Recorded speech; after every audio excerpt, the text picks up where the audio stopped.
Magandang hapon po. Ngayon po, gagawa pa ako ng pork siomai. Meron pa akong giniling, carrots, paminta, asin, sesame oil, asukal, sibuyas na mura at oyster sauce.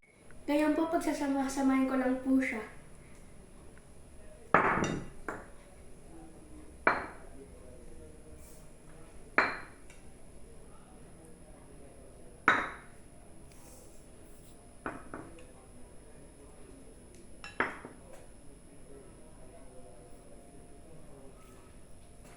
Ngayon po, i-mix ko na po siya.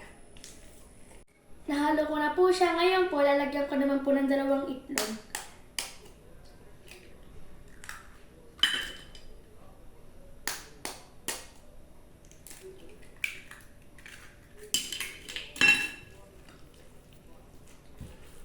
Ngayon po, ibabalat ko na po siya.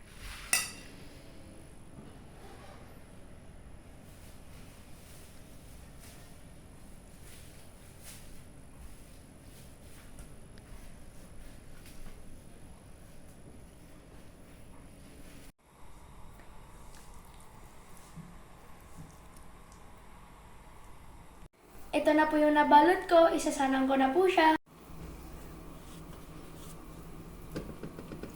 Isasanang ko na po siya. Ito na po ang ating siomai. Ready na po siya.